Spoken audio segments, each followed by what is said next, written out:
Hello students, आपका बहुत बहुत स्वागत है मेरे यूट्यूब चैनल मुद्दल बायोलॉजी में।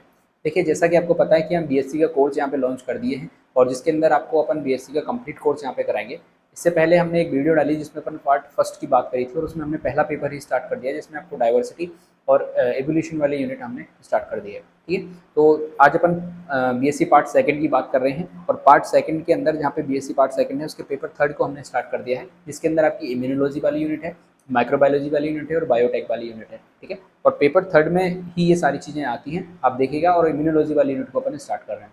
आज की वीडियो के अंदर मैं आपको बताऊं कि हम क्या देखेंगे। तो सबसे पहले अपन इम्यूनोलॉजी के अंदर बेसिक इंट्रोडक्शन देखेंगे, फिर अपन हिस्ट्री ऑफ इम्यूनोलॉजी देखेंगे कि इम्यूनोलॉजी की क्या हिस्ट्री थी, किस तरीके से इसका ओरिजिन हुआ है।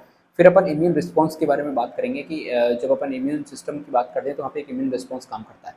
देन अपन एंटीजन एंड एंटीबॉडी की बात करेंगे, जो कि जब भी हम इम्यूनोलॉजी पढ़ते हैं या फिर इम्यूनिटी पढ़ते हैं तो ये कॉमन शब्द हमें पढ़ने होते हैं। तो इस तरीके से हम एक बेसिक इंट्रोडक्शन वीडियो आज का होने वाला है हमारा। आप चैनल को सब्सक्राइब जरूर कर लें जिससे कि आपका बीएससी का कोर्स है वो कंप्लीट हो सके। ठीक है, तो चलिए वीडियो को अपन स्टार्ट करते हैं। देखिए, आज के वीडियो में हम सबसे पहले देखेंगे कि व्हाट इज इम्यूनोलॉजी, यानी कि इम्यूनोलॉजी क्या होती है। तो इम्यूनोलॉजी जो शब्द है वो दो शब्दों से मिलकर बना है, एक लास्ट में है इसके लॉजी और दूसरा है इम्यूनो। ठीक है, इम्यूनो जो शब्द है वो शब्द मिलकर बना है आपका इम्यूनिटी से। ठीक है, इम्यून जो शब्द है इसका मतलब है यहाँ पे इम्यूनिटी, और लॉजी का मतलब होता है किसी चीज़ को क्या करना, स्टडी करना। ठीक है, तो जहाँ पे अपन इम्यूनिटी को स्टडी करते हैं या जिस मेडिकल साइंस की जिस ब्रांच के अंदर इम्यूनिटी को या फिर इम्यून सिस्टम को स्टडी किया जाता है उसको ही क्या कहा जाता है, इम्यूनोलॉजी कहा जाता है। ठीक है, तो क्या लिखा है यहाँ पे देखिए, immunology is the study of the immune system and it's a very important branch of the medical and biological science. यानी कि मेडिकल या फिर बायोलॉजिकल साइंस की एक बहुत इंपॉर्टेंट ब्रांच है इम्यूनोलॉजी, जिसके अंदर अपन इम्यून सिस्टम या फिर इम्यूनिटी को क्या करते हैं, स्टडी करते हैं।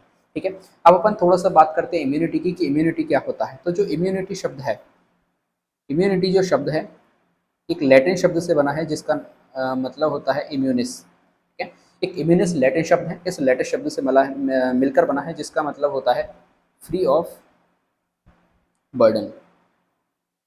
ठीक है, या फिर हिंदी में जिसे कहते हैं बोझ से मुक्ति। ठीक है, तो फ्री ऑफ बर्डन है इसका, ये किसका है, इम्यूनिस्ट का मतलब होता है। और लास्ट में इसे जो इम्यूनिस्ट है इससे शब्द बना है इम्यूनिटी। ठीक है, अपन इम्यूनिटी की बात करते हैं कि आखिर बोझ से मुक्ति का मतलब क्या होता है। तो कोई भी होस्ट है, कोई भी पोषक है, उसको बहुत सारे माइक्रो ऑर्गेनिज्म से नुकसान होता है। ठीक है, माइक्रो ऑर्गेनिज्म है, बहुत सारे रोग हैं जो किसी प्रॉब्लम क्रिएट कर सकते हैं, तो उनसे बचाने की जो क्षमता है उसको क्या कहते हैं, अपन इम्यूनिटी कहते हैं। ठीक है, जैसे मान के चलिए अपन हमारी बॉडी है, एक ह्यूमन है, उसको किसी व्यक्ति से लड़ना है, किसी से लड़ाई हो जाती है तो बहुत आसानी से उससे लड़ सकता है, या तो हारेगा या जीतेगा। ठीक है, लेकिन कुछ ऐसे ऑर्गेनिज्म होते हैं, माइक्रो ऑर्गेनिज्म जिन्हें अपन कहते हैं, कुछ ऐसे माइक्रो ऑर्गेनिज्म होते हैं जो हम नग्न आंखों से नहीं देख सकते, लेकिन वो भी हमारी बॉडी को नुकसान पहुंचा सकते हैं। वो किसी भी थ्रू किसी भी रास्ते से हमारी बॉडी के अंदर जा सकते हैं, चाहे वो हमारे नाक का रास्ता हो सकता है, मुंह का रास्ता हो सकता है, या कोई भी हमारी कट लग गया, चोट लग गई, वहाँ से भी वो हमारी बॉडी के अंदर एंटर कर जाते हैं। अब जैसा कि हम उन्हें देख नहीं सकते तो फिर हम उनसे लड़ भी नहीं सकते, तो उस चीज़ से बचने के लिए हमारी बॉडी को एक मैकेनिज्म बनानी पड़ी। उस मैकेनिज्म को क्या कहते हैं, अपन इम्यून सिस्टम के नाम से जानते हैं। किसके नाम से जानते हैं, इम्यून सिस्टम के नाम से जानते हैं। ये हमारा एक तरीके से सेल्फ डिफेंस का काम है, यानी कि डिफेंस का काम करता है, आर्मी का काम करता है।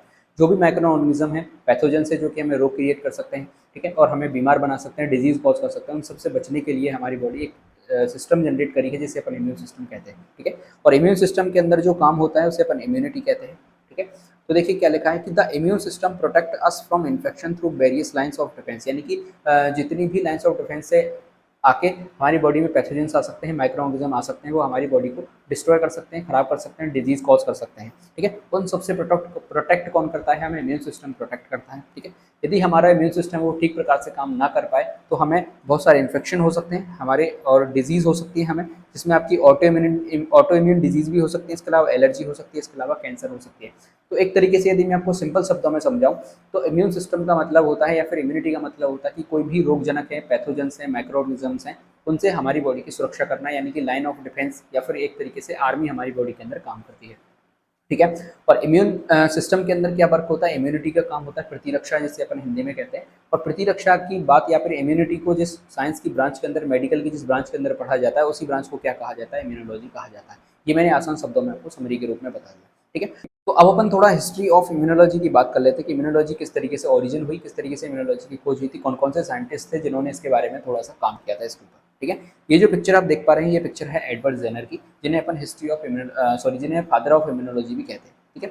तो देखिए immunology is a relatively new science, यानी कि इम्यूनोलॉजी एक नई साइंस है, नई विज्ञान है, अभी इसका ओरिजिन हुआ ही हुआ है नया नया। ठीक है। Its origin is usually attribute to Edward Jenner, यानी कि एडवर्ड जेनर को ओरिजिनेट करने का श्रेय इनको जाता है। कब? जिन्होंने 1796 के अंदर सबसे पहले क्या किया, एक काउ पॉक्स या फिर बैक्सीनिया की खोज करी थी, जो कि क्या करता है, ह्यूमन के अंदर स्मॉल पॉक्स नाम की एक डिजीज होती है, उस डिजीज से लोगों को बचाता है। ठीक है। देखिए सबसे पहले क्या हुआ, 1796 के अंदर कुछ लोग थे यहाँ पे रह रहे थे जिनके अंदर स्मॉल पॉक्स नाम की बीमारी हुई थी। ठीक है। अब स्मॉल पॉक्स का कोई भी इलाज नहीं हो रहा था, कोई भी उसकी कॉज नहीं बता पा रहा था कि ये बेसिकली हो क्यों रहा है। ठीक है। इसके बाद एडवर्ड जेनर नाम के साइंटिस्ट आए, इन्होंने क्या किया, एक गाय थी, ठीक है, उस गाय के अंदर भी कुछ डिजीज हुई थी। ठीक है। उन डिजीज होने के बाद इन्होंने जो फ्लूइड उस काऊ के अंदर बन रहा था, आपको पता है जैसे पॉक्स नाम की कोई भी बीमारी होती है उसके अंदर फपोले बन जाते हैं, छोटी छोटी फुंसी जैसी संरचना बन जाती है, उसमें से उन्होंने उस फ्लूइड को निकाला और निकालने के बाद जो भी रोगी थे स्मॉल पॉक्स से जो कि डिजीज हुई थी उसके अंदर इन्होंने इसको इंसर्ट करा दिया। और जब इंसर्ट कराया तो इन्होंने क्या देखा कि वो जो रोगी थे स्मॉल पॉक्स से वो ठीक हो रहे थे धीरे धीरे। तो इसने इस चीज़ को क्या नाम दिया, इन्होंने इसको वैक्सीनिया नाम दिया, या फिर वैक्सीन या फिर टीका नाम दिया था, जिससे अपन काउ पॉक्स के नाम से भी जानते हैं। ठीक है। काउ पॉक्स का टीका किसके लिए काम कर गया, स्मॉल पॉक्स के लिए काम कर गया। इस तरीके से टीके की सबसे पहले खोज हुई, यानी सबसे पहले टीके की खोज किसने करी, एडवर्ड जेनर नाम के साइंटिस्ट ने करी। और एडवर्ड जेनर ने 1796 के अंदर जब इस टीके की खोज करी तो इन्हें फादर ऑफ इम्यूनोलॉजी भी कहा जाता है। क्या कहा जाता है इन्हें, फादर ऑफ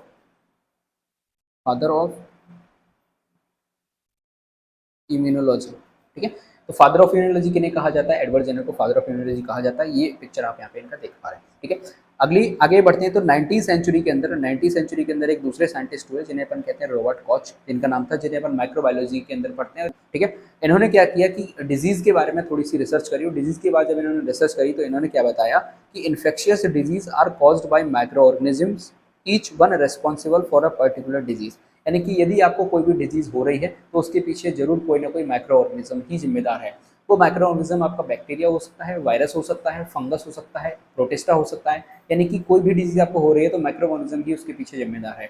दूसरी लाइन इन्होंने क्या बताई कि यदि कोई डिजीज आपको हो रही है तो उसके पीछे एक पर्टिकुलर माइक्रो ऑर्गेनिज्म ही जिम्मेदार है।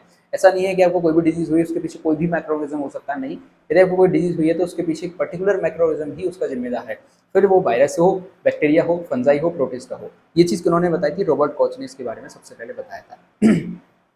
फिर 80s के अंदर दूसरे साइंटिस्ट हुए लुइस पास्चर, जिन्हें अपन कहते हैं। ठीक है। और इन्होंने क्या किया, दो वैक्सीन की खोज करी दोबारा से, और दो वैक्सीन कौन कौन सी लाए, एक कोलेरा नाम का डिजीज है जो कि चिकन्स के अंदर, हम यानी मुर्गियों के अंदर हमें देखने को मिली थी, उसके लिए इन्होंने सबसे पहले वैक्सीन बनाई थी। इसके अलावा इन्होंने रेबीज नाम की जो डिजीज होती है उसके लिए भी इन्होंने वैक्सीन का निर्माण किया था। ठीक है। तो लुइस पास्चर भी हमारे लिए इंपॉर्टेंट हो जाता है क्योंकि इन्होंने 80s के अंदर क्या हुआ, 80s के अंदर लुइस पास्चर ने कोलेरा जो डिजीज होती है, चिकन्स के अंदर ये डिजीज होती है, उसके लिए भी इन्होंने क्या किया था, वैक्सीन बनाई थी। इसके अलावा इन्होंने रेबीज की जो वैक्सीन होती है उसका भी क्या किया था, इजाद किया था, उसको भी इन्होंने बनाया था।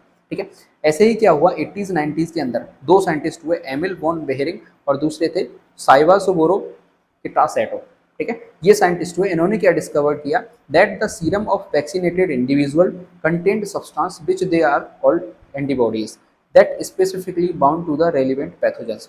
इन्होंने क्या किया, 80s 90s के अंदर ये जो साइंटिस्ट थे एमिल बॉन बेहरिंग और साइवासोबुरो किटासेटो, इन साइंटिस्ट ने क्या किया कि जो वैक्सीनेटेड इंडिविजुअल थे, यानी कि जिनको वैक्सीन लग चुकी थी, जिनको टीके लग चुके थे, उनके सीरम को इन्होंने जब निकाला, ठीक है, निकालने के बाद इन्होंने उसकी रिसर्च करी, तो इन्होंने क्या देखा कि उसके अंदर एक कंटेंट चीज़ है, एक प्रोटीन के सब्सटेंस मौजूद है। उन प्रोटीन के सब्सटेंस को इन्होंने क्या नाम दिया, एंटीबॉडीज नाम दिया था। ठीक है।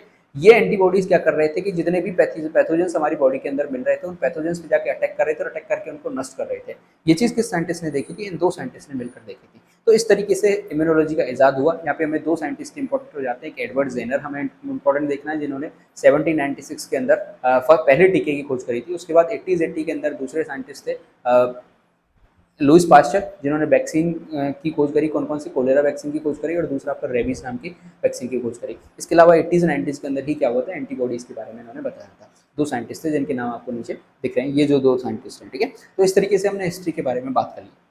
अब अपन देखते हैं थोड़ा सा इम्यून सिस्टम की बात करते हैं कि इम्यून सिस्टम बेसिकली होता क्या है।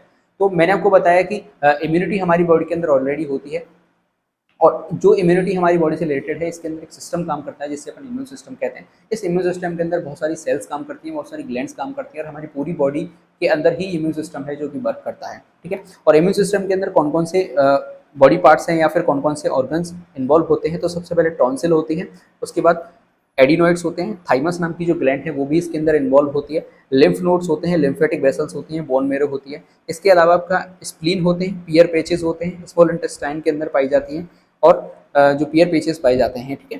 तो ये सारी चीज़ें हैं जो कि इन्वॉल्व हैं किसके अंदर, इम्यून सिस्टम के अंदर। इन सबसे मिलकर मिलकर क्या बनता है, इम्यून सिस्टम बनता है, और ये एंटीबॉडीज़ का प्रोटेक्शन करता है, जिससे कि हमारे कोई भी माइक्रो ऑर्गेनिज्म है जो कि हमें नुकसान पहुंचा रहा है, उससे हमारी क्या करता है, सुरक्षा करता है, ठीक है। तो देखिए क्या लिखा हुआ है वो हम पढ़ते हैं दोबारा से। The immune system is a complex system of structure and process that has evolved to protect us from disease. यानी कि इम्यून सिस्टम है एक प्रकार का कॉम्प्लेक्स सिस्टम है जो कि इवॉल्व हुआ है हमें माइक्रो ऑर्गेनिज्म से बचाने के लिए, या फिर किसी भी इन्फेक्शन से हमारी बॉडी को बचाने के लिए। तो इम्यून सिस्टम का यूज़ क्या है, इम्यून सिस्टम का यूज़ है कि कोई भी बीमारी यदि हो रही है, कोई भी डिजीज हमें हो रही है, तो उससे सुरक्षा करेगा हमारा कौन, इम्यून सिस्टम, ठीक है। Molecular and cellular components make up the immune system. Immune system को मॉलिक्यूलर बेसिस पे भी बनाया जाता है, इसके अलावा सेलुलर कंपोनेंट्स हैं जो कि क्या बनाते हैं, इम्यून सिस्टम को बनाते हैं। सेलुलर कंपोनेंट्स की हम बात करें तो इसके अंदर आपके टी सेल आते हैं, बी सेल आते हैं, ठीक है। ये सारे सेलुलर मैक्रोफेजेस सेल हैं, नेचुरल किलर सेल्स है, तो ये सेलुलर लेवल पर इसका बनता है क्या, इम्यून सिस्टम। इसके अलावा हम बात करते हैं कि यदि मॉलिक्यूलर लेवल पर बात करें तो जो एंटीबॉडीज़ बनती हैं वो प्रोटीन होते हैं एक प्रकार के। तो मॉलिक्यूलर लेवल के अंदर हम इम्यून सिस्टम के अंदर एंटीबॉडीज़ की बात करते हैं, वहीं सेलुलर लेवल पर अपन टी सेल, बी सेल, इसके अलावा हम मैक्रोफेजेस सेल्स की बात करते हैं, नेचुरल किलर सेल्स की बात करते हैं। तो ये दोनों कंपोनेंट्स हैं जो कि मिलकर क्या बनाते हैं, इम्यून सिस्टम का निर्माण करते हैं, ठीक है। इसके अलावा देखिए the function of these components is divide up to into non specific mechanism those which are innate to an organism and response which are adaptive to specific pathogens. यानी कि जब हम कंपोनेंट्स की बात करते हैं तो इन कंपोनेंट्स के आधार पर भी हम दो प्रकार के फंक्शन देखते हैं, ठीक है। कुछ फंक्शन ऐसे होते हैं जो कि स्पेसिफिक होते हैं। स्पेसिफिक फंक्शन का मतलब क्या होता है कि एक particular bacteria, particular virus, particular fungi पर जाकर ही वो काम करेगा, यानी उससे ही हमारी सुरक्षा कर पाएगा। उस प्रकार के मैकेनिज्म को कहते हैं अपन इनेट प्रकार का मैकेनिज्म, या फिर इनेट प्रकार की इम्यूनिटी अपन कहते हैं।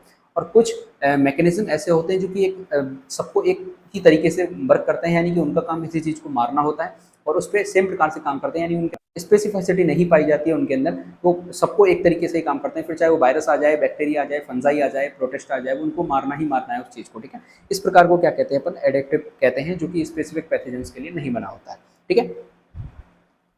इस तरीके से इम्यून सिस्टम के पार्ट हमने देखे। आगे अपन बढ़ते हैं कि हम इनेट इम्यूनिटी की बात करते हैं कि इनेट इम्यूनिटी बेसिकली होती क्या है, ठीक है। तो इनेट इम्यूनिटी के अंदर क्या होता है, is the first line of defence and it's non specific. यानी कि ये पहली लाइन है डिफेंस की। हम बात करते हैं कि यदि हमें सुरक्षा करनी है तो हमारी बॉडी के अंदर पहली लाइन डिफेंस की क्या होगा, बाहर यदि हमारी बॉडी के इंटरनल किसी चीज़ को जाना है तो सबसे पहले वो हमारी स्किन से टच करेगा, ठीक है। स्किन ही हमारी फर्स्ट लाइन ऑफ डिफेंस होती है, और इसे अपन इनेट इम्यूनिटी के अंदर कंसीडर करते हैं, ठीक है। यदि हम होल्स की बात करें, जैसे आँख है, कान है, मुंह है, नाक है, ठीक है, इनसे होकर भी ऑर्गेनिज्म जा सकता है कोई भी, तो ये भी किस प्रकार से काम करते हैं, इनेट इम्यूनिटी की तरह काम करते हैं।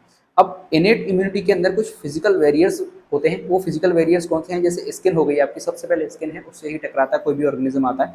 उसके बाद सलाइवा हो सकता है, यदि मुंह से हमारे एंटर करता है तो वो सलाइवा के अंदर जाएगा, तो सलाइवा भी उसे डिस्ट्रॉय कर सकती है, उसके अंदर लाइसोजाइम नाम का एंजाइम पाया जाता है, ठीक है। इसके अलावा हम बात करते हैं यदि वो आइज़ के थ्रू जाएगा तो आइज़ में हमारे भी लाइसोजाइम नाम का एंजाइम पाया जाता है, जो कि इसे क्या कर देगा, डिस्ट्रॉय कर देगा, डीयर्स के अंदर हमें देखने को मिलता है।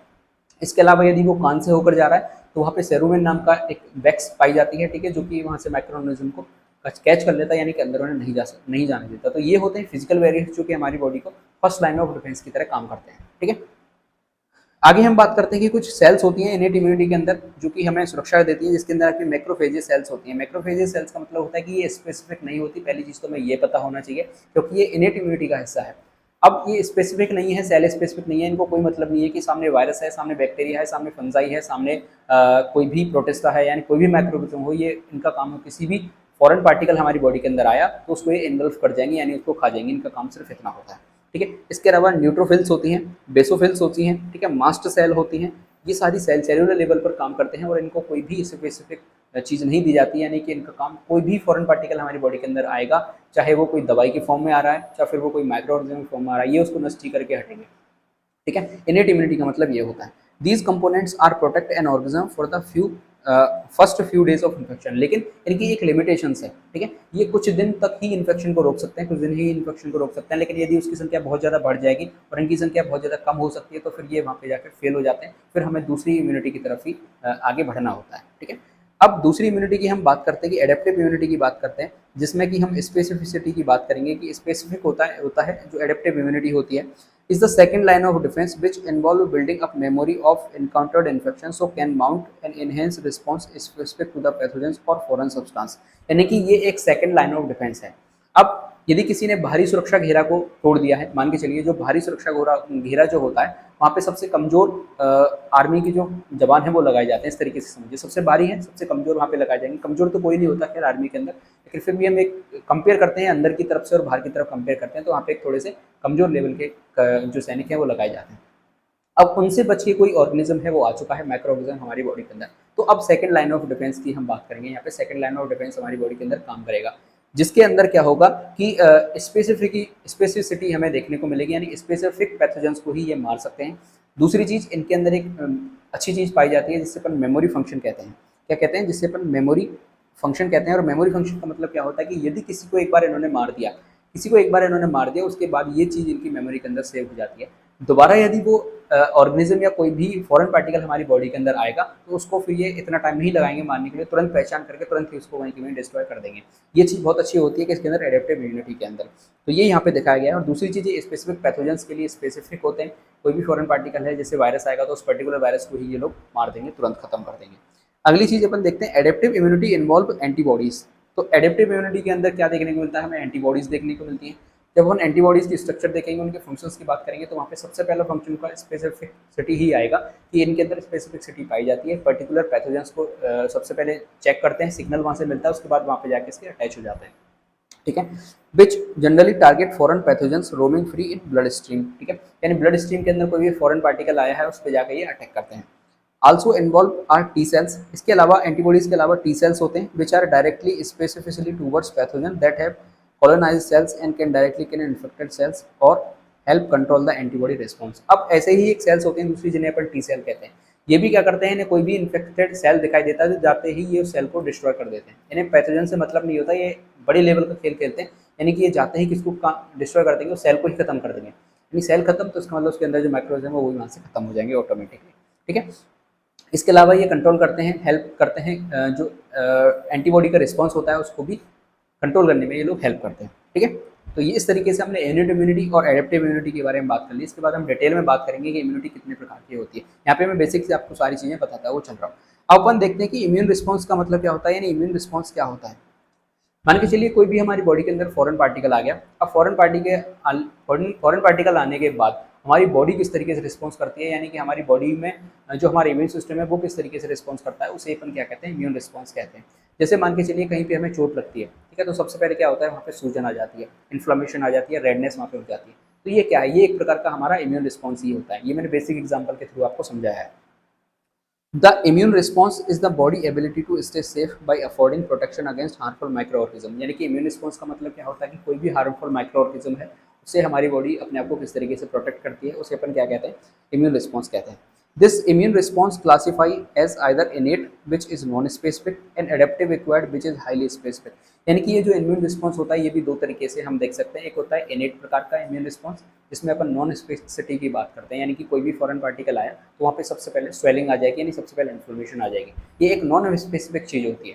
ठीक है, दूसरी हम बात करते हैं एडेप्टिव प्रकार का इम्यून रिस्पॉन्स होता है, यानी कि बहुत ही स्पेसिफिक प्रकार का इम्यून रिस्पॉन्स वहाँ पे देखने को मिलता है। जैसे कि कोई भी मैक्रोनिज्म हमारी बॉडी के टच में आया तो वहाँ पे हमें इचिंग होना स्टार्ट हो जाएगी, ठीक है, रेडनेस हो जाएगी और इन्फ्लेमेशन हो जाएगी। तो ये सारे कैसे होते हैं, स्पेसिफिक प्रकार की चीज़ें होती हैं। जैसे आपने देखा होगा कि बहुत सारे प्लांट्स के पोलन गेंस ऐसे होते हैं जो कि वहाँ पे यदि हमारे टच हो जाते हैं तो वहाँ पे हमें इचिंग होना स्टार्ट हो जाती है, रेडनेस स्टार्ट हो जाती है। तो ये क्या है, एक प्रकार की स्पेसिफिक प्रकार की इम्यून रिस्पॉन्स है हमारी बॉडी के अंदर।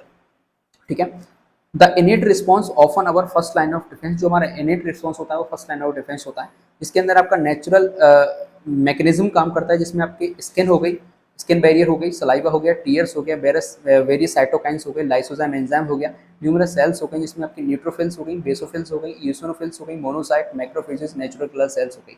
ये सारे इनेट प्रकार का रिस्पॉन्स दिखाते हैं, यानी कि इन्हें किसी भी प्रकार के स्पेसिफिक पैथोजन से कोई मतलब नहीं है, ये सबको एक तरीके से ही ट्रीट करते हैं। इनका काम होता है सामने वाले जो कोई भी फॉरेन पार्टिकल हमारी बॉडी के अंदर आया उसको डिस्ट्रॉय करना। ठीक है, दूसरा होता है adaptive acquired immune response will utilise the ability to specific lymphocyte and their products immunoglobulins and cytokines to generate a response. यानी कि अब जब अपन एडेप्टिव एक्वायर्ड रिस्पॉन्स की बात करेंगे तो स्पेसिफिक होगा। सबसे पहले ये उसकी पहचान करेंगे, पहचान करने के बाद जो लिम्फोसाइट सेल्स होती हैं उनको सिग्नल दिया जाएगा, लिम्फोसाइट सिग्नल्स सेल्स को सिग्नल देने के बाद वहाँ से एंटीबॉडीज़ का, जिन्हें अपन कहते हैं इम्यूनोग्लोबुलिन्स कहते हैं, उनका सिक्रेशन कराया जाएगा। देन इम्यूनोग्लोबुलिन्स वहाँ पे जाके सबसे पहले उस पैथोजन का जांच करेगी। जांच करने के बाद वहाँ पे उनका जो प्रोटीन होता है उसको चेक करने के बाद उससे मैच करेगी। मैच करने के बाद वहाँ पे जाके उसको मारेगी। तो आप देख रहे हैं कितना ज़्यादा स्पेसिफिक लेवल का काम यहाँ पे हो रहा है। लेकिन जब अपन इनेट इम्यून रिस्पॉन्स की बात करते हैं तो वहाँ पे कोई भी ऐसी चेकिंग नहीं की जाती, डायरेक्ट जाके उसको किल कर दिया जाता है, मार दिया जाता है। ठीक है, तो इस तरीके से हमारी बॉडी इम्यून रिस्पॉन्स करती है। आगे अपन देखते हैं इम्यून रिस्पॉन्स के अंदर किस तरीके से काम होता है। जैसे मान के चलिए ये एक इन्फेक्टेड सेल है, तो मैक्रोफेजेज है, मैक्रोफेज एक प्रकार की सेल है। अब क्या होगा, ये जो मैक्रोफेजेज सेल है ये इनेट प्रकार का रिस्पॉन्स देखेगी, तो ये इन्फेक्टेड सेल को क्या कर रही है, सबसे पहले एंगल्फ कर रही है, यानी सबसे पहले खा के इसको खत्म कर देगी। ठीक है, अब जैसे ही ये खत्म करेगी, इसके बाद ये इसका अंदर जाके पीसेस करेगी, थोड़े थोड़े टुकड़े करेगी। टुकड़े करने के बाद ये अपनी बॉडी पर एक इसको बाहर की तरफ दिखाएगी, सिग्नल के रूप में दिखाएगी। और जब इसको बाहर दिखाता है तो एक प्रकार का कॉम्प्लेक्स बनता है जिसे अपन कहते हैं एंटीजन और एमएचसी। एमएचसी का मतलब होता है मेजर हिस्टोकम्पैटिबिलिटी कॉम्प्लेक्स। ठीक है, ये बनता है हमारे सामने। इसके बाद जब ये सिग्नल देगी बाहर तो टी सेल वहाँ पे आ जाएंगी। ठीक है, टी सेल किस प्रकार की, एक प्रकार की एडेप्टिव इम्यूनिटी के अंदर काम करती हैं। और एडेप्टिव इम्यूनिटी के अंदर ये आएंगी तो दोनों आपस में मैच करेंगे, सिग्नल को पढ़ा जाएगा कि किस तरीके का सिग्नल है। टी सेल सिग्नल ले जाने के बाद अपनी अंदर कुछ चेंजेस करेगी। ठीक है, अपने अंदर चेंजेस करेगी क्योंकि ये स्पेसिफिक प्रकार की प्रोटीन को वहाँ से चेक करके आई है। चेक करने के बाद ये माइटोसिस होगा, यानी कि ये अपनी संख्या को बढ़ाएंगे। इसके अलावा इनके ऊपर रिसेप्टर पाए जाएंगे जो कि वहाँ पे मैच करेंगे कि किस प्रकार के साइटोकाइनेंस हैं जो कि जो फॉरेन पार्टिकल है वो वहाँ पे रिलीज कर रहा है। ठीक है, अब इन्फेक्टेड सेल के ऊपर जाके ये टी सेल अटैक करेंगे। ठीक है, टी सेल अटैक करने के बाद कुछ साइटोकाइनेंस को रिलीज करेंगे जो कि वहाँ पे अटैक करेंगे और इन्फेक्टेड सेल को क्या कर दिया जाएगा, डेड कर दिया जाएगा। इस तरीके से हमारा क्या करता है, रिस्पॉन्स जो सिस्टम है वो वर्क करता है। मैक्रोफेजेज होंगी वो डायरेक्ट इन्फेक्टेड जो सेल है उसको खा जाएंगी। खाने के बाद उसको छोटे छोटे पीसेस के अंदर तोड़ देंगे। तोड़ने के बाद अपनी जो सरफेस है उस सरफेस पर सबसे पहले सिग्नल के रूप में उसको दिखाया जाएगा। सबसे पहले उसको सिग्नल के रूप में दिखाया जाएगा कि ये प्रोटीन है, ये फॉरेन पार्टिकल है, ये माइक्रो ऑर्गेनिज्म हमारे बॉडी के अंदर आया है। अब इसको चेक करेगी कौन, टी सेल। टी सेल सबसे पहले इसको चेक कर लेगी। चेक करने के बाद ये अपने सिस्टम में जाएगी। सिस्टम में जाके उनको बताया जाएगा कि देखो इस प्रकार का फॉरेन पार्टिकल आया है, ये उसका प्रोटीन सिस्टम है। ठीक है, ये उसका किसी इस टाइप का प्रोटीन है। अब वहाँ पे जाके टी सेल क्या करेगी, माइटोसिस करेगी, यानी अपने नंबर्स बहुत ज़्यादा बढ़ाएगी। नंबर्स बढ़ाने के बाद अब ये उस चीज़ को खत्म करने के लिए तैयार है। इन्होंने उस प्रकार के साइटोकाइनेंस बना लिए हैं, जो टॉक्सिन है वो बना लिए हैं। अब जाके ये अटैक करेंगे कि इसके ऊपर जो इन्फेक्टेड सेल है इसके ऊपर जाके अटैक करेंगे, वहाँ पे अपने साइटोकाइनेंस को रिलीज करेंगे और रिलीज करने के बाद उस सेल को क्या कर दिया जाएगा, डेड कर दिया जाएगा।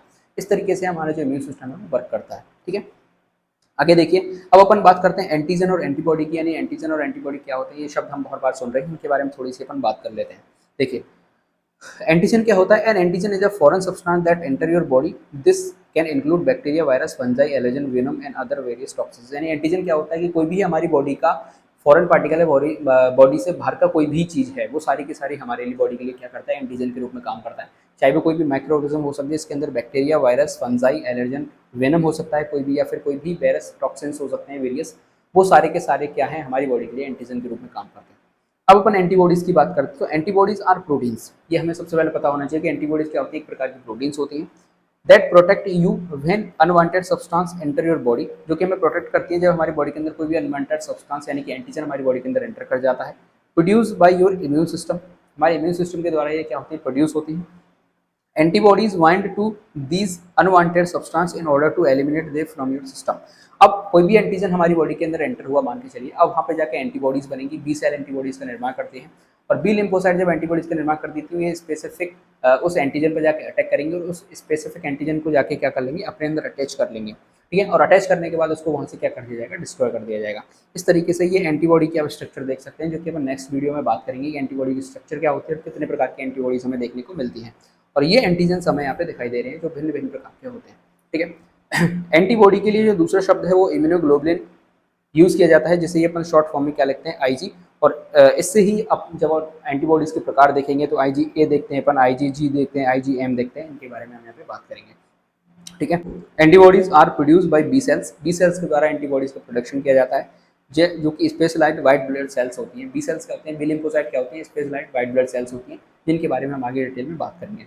Antibodies are located in various areas of your body. Antibodies हमारी बॉडी के अंदर बहुत सारे एरियाज में पाई जाती हैं, जिसमें आपकी स्किन हो सकती है, इसके अलावा लंग्स के अंदर हम देख सकते हैं, टीयर्स के अंदर देख सकते हैं, सलाइवा के अंदर देख सकते हैं, इवन ब्रेस्ट मिल्क के अंदर भी हम देख सकते हैं। और ब्रेस्ट मिल्क की यदि हम बात करें, जैसे जिसके अंदर बहुत ज़्यादा मात्रा में एंटीबॉडीज़ पाई जाती हैं, तभी हम कहते हैं कि कोई भी न्यूबॉर्न बेबी होता है उसको 6 महीने तक लगभग माता का दूध पिलाना चाहिए, जिससे कि ज़्यादा से ज़्यादा मात्रा में उसके अंदर एंटीबॉडीज़ जा सकें और वो अपनी सुरक्षा है वो कर सकें। ठीक है, तो इस तरीके से हमने आज की वीडियो में बात कर ली। बेसिक इंट्रोडक्शन मैंने आपको बता दिया इम्यूनोलॉजी का, इम्यूनोलॉजी की हिस्ट्री के बारे में हमने बात कर ली, इम्यून रिस्पॉन्स क्या होता है, इसके अलावा एंटीजन एंटीबॉडी की भी हमने बात कर ली। यहाँ से हम बेसिक इम्यूनोलॉजी का जो रोड मैप है वो तैयार कर चुके हैं। अब हम धीरे धीरे इम्यूनोलॉजी के अंदर थोड़ा अंदर जाना स्टार्ट करेंगे और अपन एंटीबॉडीज़ क्या होती हैं, इम्यूनिटी कितने प्रकार की होती है, एमएचसी कॉम्प्लेक्स क्या होता है, इम्यून रिस्पॉन्स किस तरीके से करता है, और एंटीजन एंटीबॉडी का जो बाइंडिंग होता है वो किस तरीके से होता है, इनके बारे में हम सारे डिटेल में बात करने वाले हैं। आप चैनल को सब्सक्राइब जरूर कर लें, जिससे कि आप कोई भी वीडियो मिस ना कर पाएँ। वीडियो अच्छी लगी है तो लाइक जरूर करें, चैनल को सब्सक्राइब जरूर करें। देश से प्यार करें, माता पिता से प्यार करें। जय हिंद।